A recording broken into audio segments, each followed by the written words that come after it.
course, got to know one another and their shared passion. Garland takes the three.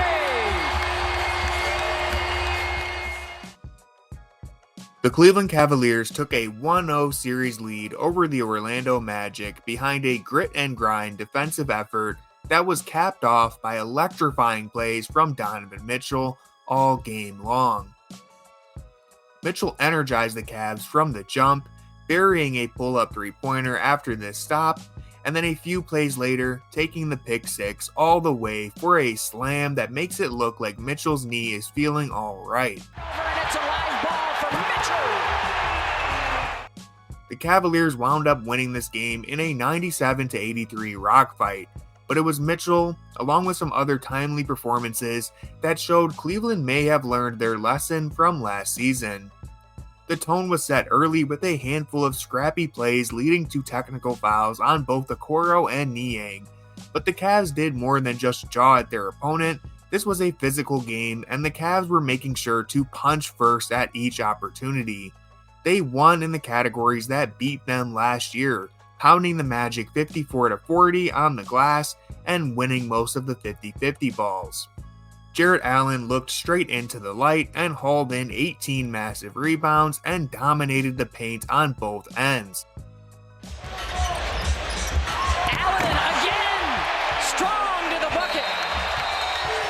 While Evan Mobley chipped in with 11 rebounds and Max Strus grabbed 9 more.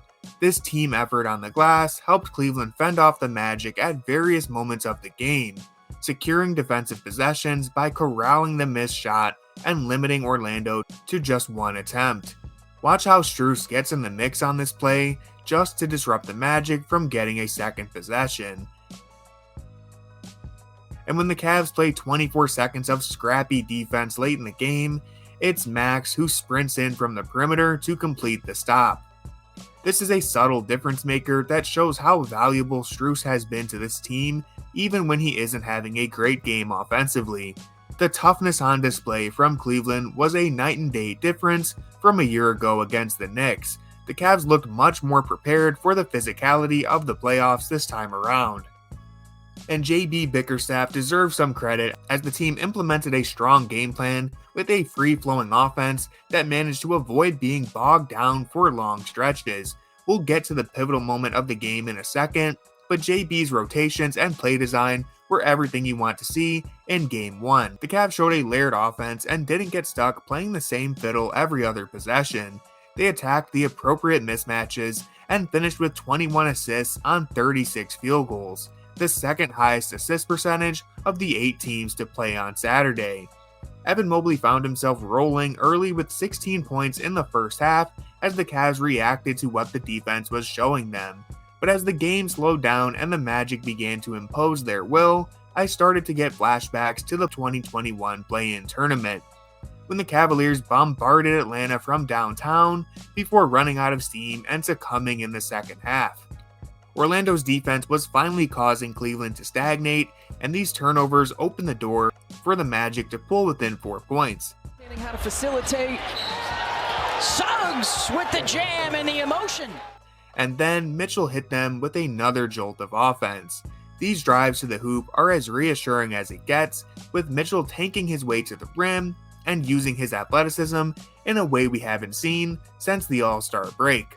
While the Cavs missed 18 consecutive three-pointers during this stretch, Mitchell's burst of scoring helped them build a 20-point lead regardless.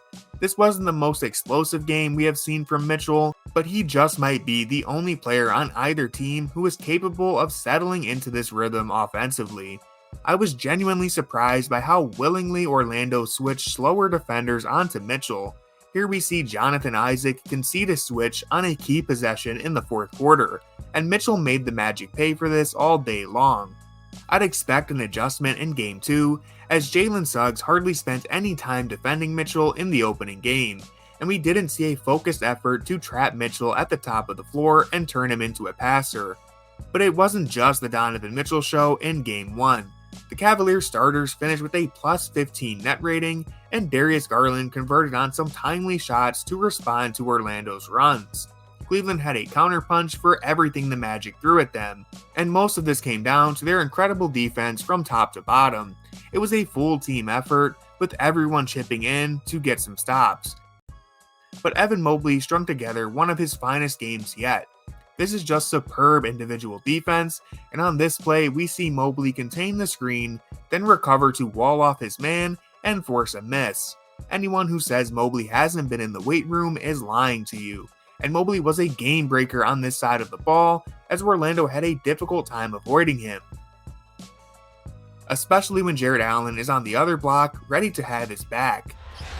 Banchero, what a find for Isaac, denied twice at the rim. The Cavaliers found success shrinking the floor on Paolo Banchero, forcing him into 9 turnovers and just 9 field goals.